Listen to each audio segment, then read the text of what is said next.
బయట నుంచి వచ్చిన బీజేపీ వాళ్ళను మీరు పార్టీలోకి తీసుకుంటున్నారు, కానీ దాంట్లో మొదటి నుంచి ఉన్న బీజేపీ నాయకులకు మాత్రమే మీరు గుర్తింపిస్తున్నారు, పదవులైనా ఏదైనా వాళ్ళకు విలువిస్తున్నారు, అంతే తప్ప బయట నుంచి వచ్చిన వాళ్ళకు మీరు విలువ ఇవ్వట్లేదు. ఈటల రాజేందర్ది అదే పరిస్థితి, ఇప్పుడు గువ్వాల రాజు బాలరాజు అదే పరిస్థితి.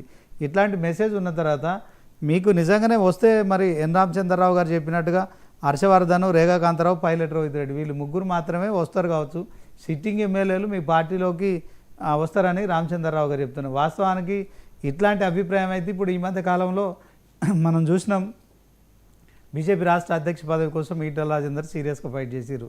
ఆయన కొంత బలగా ఉంది, క్యాడర్ ఉంది, తర్వాత ఒక సీనియారిటీ ఉంది.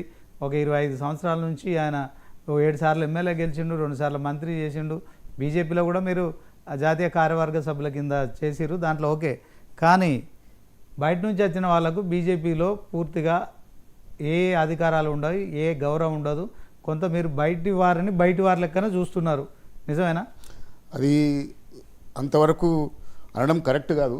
ఈటెల రాజేందర్ గారు ముఖ్యంగా నేను కంటోన్మెంట్లో పోటీ చేసిన దగ్గర ఈటెల రాజేందర్ గారు ఎంపీగా ఉన్నారు అక్కడ. ఆయనకు ఉన్నటువంటి ప్రాధాన్యత చాలా తక్కువ మందికి తెలుసును. ఇప్పుడు అధ్యక్ష పదవికి చాలా మంది పోటీ చేస్తారండి, తప్పులేదు. అధ్యక్ష పదవి అల్టిమేట్లీ అక్కడ పార్టీ నిర్ణయిస్తుంది. ఈటెల రాజేందర్ గారు తను స్వయంగా కూడా చెప్పిన మాట ఏంటంటే పార్టీ నిర్ణయానికి నేను శిరసావిస్తున్నానని చెప్పారు. ఇప్పుడు ఈటెల రాజేందర్ గారికి ప్రాధాన్యత తగ్గిపోయిందంటే రాను రోజుల్లో ఇప్పుడు బలహీన వర్గాలకి ముఖ్యమంత్రి అని చెప్పారు. ఈటెల రాజేందర్ గారు ఒక ప్రధాన పోటీదారుడు ముఖ్యమంత్రి పదవికి. ఇప్పుడు ఒక కిషన్ రెడ్డి గారికి ఇచ్చిన తర్వాత ఒక రామచంద్రరావు గారికి ఇచ్చారంటే ఒక బీసీ ముఖ్యమంత్రి పదవి దానికి ఒక దారి క్లియర్ అయినట్టే కదా. సో ఈటెల రాజేందర్ గారు ఆ దిశలో బండి సంజయ్ మధ్యలోనూ ఈటెల రాజేందర్ మధ్య పంచాయతీ ఎందుకు వచ్చింది? వాళ్ళు ఒకరినొకరిని పరోక్షంగా దూయించుకోవడం బహిరంగంగా ఎట్లా చూస్తారు ఇది బీజేపీ పార్టీలో? బీజేపీ పార్టీలో సైద్ధాంతపరంగా ఉన్నటువంటి మాట తప్పకుండా వాస్తవం. బండారు రామ్మోహన్ గారు చెప్పారు, అది లోకమెరిగినటువంటి విషయం. తను క్లియర్గా చెప్తున్నారు. ఏమన్నారంటే ఆయన బీజేపీ పార్టీలో చేరాలంటే రిజైన్ చేస్తే కానీ తీసుకోరు, కాంగ్రెస్ పార్టీ లాగా కాదు. ధన్యవాదాలు రామ్మోహన్ రావు గారికి దాన్ని గుర్తించేందుకు, ప్రజల ముందర పెట్టినందుకు. మీరు చెప్పారు, ఆయన చెప్పిండు, అదే సంతోషం. ఎందుకంటే ఇప్పుడు దాంతో ఏమొరుతుంది అన్నారు, సిట్టింగ్ వాళ్ళు వస్తే ఏమొరుతుంది, వాళ్ళకి ఏమొస్తుంది. సిట్టింగ్ వాళ్ళు రిజైన్ చేసి వస్తే బై ఎలక్షన్స్ వస్తాయి కదా.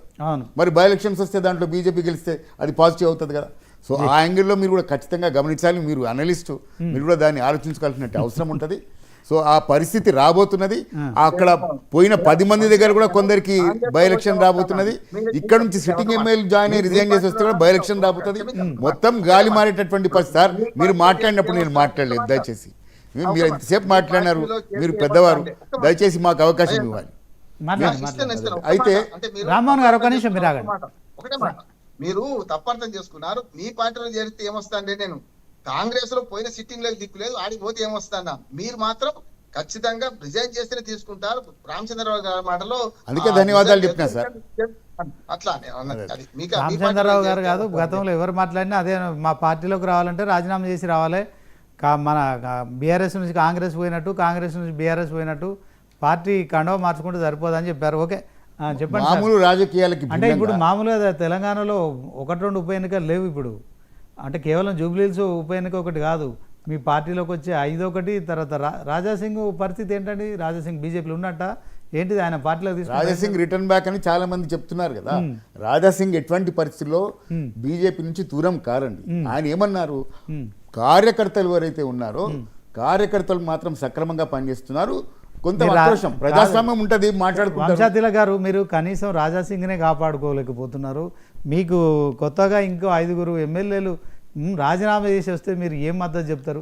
రాజాసింగ్ గారు ఎక్కడికి పోలేదండి. రాజాసింగ్ ఏమంటారు రామ్మోహన్ గారు? దాంట్లో ఎటువంటి అనుమానం లేదు. అవునా కదా, ఒక రాజాసింగ్ ను కాపాడు. రాజాసింగ్ గారికి యోగి ఆదిత్యనాథ్ గారు ఆవేశంగా ఆయన ఒక యోగి ఆదిత్యనాథ్ రాజీనామా చేసిన కాగితం పరిస్థితి లేదు. రాజీనామా చేసిన కాగితం ఇస్తే వీళ్ళు యాక్సెప్ట్ చేస్తారా అండి? రాజాసింగ్ పాపం 3 సార్లు ఎమ్మెల్యే గెలిచిండు. ఆయన ఏ గుడి పక్షి ఆ గుడికే చేరుకుంటది, సమస్య లేదు. గతంలో ఆయన సస్పెండ్ చేసినాడు, మిత్రులందరూ పోయి 10 మినిట్ మళ్ళీ మా పార్టీలో ఉండమన్నారు. ఆయన కట్టని హిందూ వాటి, అంటే బీజేపీ లాగా కొంచెం సాఫ్ట్ రాజకీయాలు చేస్తారు అంతే తేడా. కనుక బీజేపీ వాళ్ళు కూడా చాలా మంది రూపాయకారుగా ఆయన పంపించేది లేకుండా సస్పెండ్ చేసినప్పుడు అన్నారు. ఇప్పుడు ఆయన రాజీనామా చేసేది లేకుండా రేపు మళ్ళీ ఇక్కడికి వచ్చి తీసుకుంటాం ఆయన కూడా అన్నాడు కదా. నేను ఎటు పోతా, నా ఇదే పార్టీ నాది, ఎటు పోతా దీనిలో మళ్ళీ పోటీ చేసి దీనిలో ఉంటాను ఆయన కూడా అన్నాడు కనుక రాయలసీమ విషయంలో అనుమానం లేదు. వచ్చేటోళ్ళ విషయంలో అనుమానం అంటున్నాడు. వచ్చేటోళ్ళు మాత్రం రాజీనామా చేసి ఇప్పుడు ఉన్నోళ్ళని కాపాడుకుంటారు. మీరు రాజీనామా చేసేస్తే మీరు ఏం కాపాడుకుంటారు? కాపాడుకుంటామని చెప్పారు. ఉన్నోళ్ళని కాదు, వచ్చేవాళ్ళు కూడా అందరినీ కాపాడుకుంటున్నాం. ఈటల రాజేందర్ ఇబ్బందులు పడుతున్నట్టు ప్రచారం జరుగుతోంది. పార్టీలో ఉండలేక మింగలేక కక్కలేక అన్నట్టు వైపు హుజురాబాద్లో పోయి మీ బండి సంజయ్ పోయి అక్కడ కేవలం మోడీ బొమ్మ అదే అంతా బాగానే మాట్లాడుతున్నారు. కానీ ఈటల రాజేందర్ అనే వ్యక్తి హుజురాబాద్లో కమలాపూర్లో 2002 సంవత్సరం నుంచి ఎమ్మెల్యే అండి.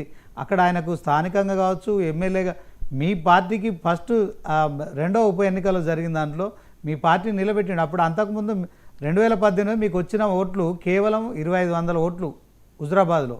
అట్లాంటి దాన్ని ఆయన 25,000 మెజార్టీ చూపెట్టిండు. దాంట్లో బీఆర్ఎస్ పార్టీ అధికారంలో ఉన్నది. అలాంటి ఈటల రాజేందర్ను కూడా పూర్తి స్థాయిలో మరి అధ్యక్ష రేసులో ఉన్న వ్యక్తి రాజేందర్ కావచ్చు, రాజాసింగ్ కావచ్చు, వీళ్ళిద్దరు కూడా ఆయనేమో రాజీనామా చేసిండు, ఏదో ఆవేశంగా చేసిండు. అది కిషన్ రెడ్డికి ఇచ్చారు, కిషన్ రెడ్డి గారు అధిష్టానం పంపారు, అది ఆమోదించారు.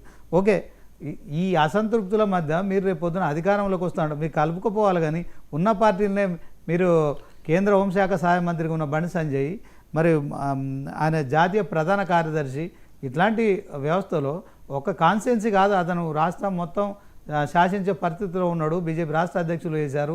5 సార్లు ప్రజా సంగ్రామ యాత్రలతో మరి బీజేపీ పార్టీ ఎక్కడో ఉన్నదని అక్కడికి లేపిన వ్యక్తి. అలాంటి వ్యక్తి ఇప్పుడున్న పరిస్థితుల్లో స్థానిక సంస్థల ఎన్నికలు వస్తున్నాయి.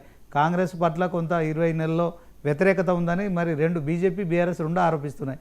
ఇదే సందర్భంలో మీ బలం పెంచుకోవాలి. కానీ బలం పెంచుకోకుండా మీరు కేవలం ఇట్లాంటి బాలరాజు లాంటి వాళ్ళని మాజీ ఎమ్మెల్యేలు తీసుకుంటే మీ పార్టీ సైద్ధాంతికాలు ఏమవుతున్నాయి?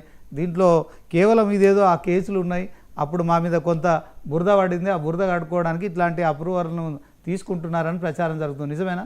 లేదండి, నేను విభజిస్తాను దీని విషయంలో. ఓకే, ఒక విషయం ఏమంటున్నారు మీరంటే, మీరేదో కేసులు పడ్డాయి కాబట్టి బురద వెళ్ళారు, దాన్ని ఏదో అప్రూవర్గా మార్చుకుంటామని. ఎప్పుడైనా నిజ నిజాలు బయటకు వచ్చేది. నేను ఇంతకుముందే చెప్పాను, సత్యమేవ జయతే. పార్టీ మారినంత మాత్రాన సత్యం మారదు. ఇప్పుడు వ్యవస్థ ఉన్నది కాబట్టి, ఇప్పుడు నిజంగానే సత్యం ఉంటే బీఆర్ఎస్ పార్టీ అప్పుడు ప్రభుత్వంలో ఉండింది, ప్రూవ్ చేయడానికి ఎంతసేపు?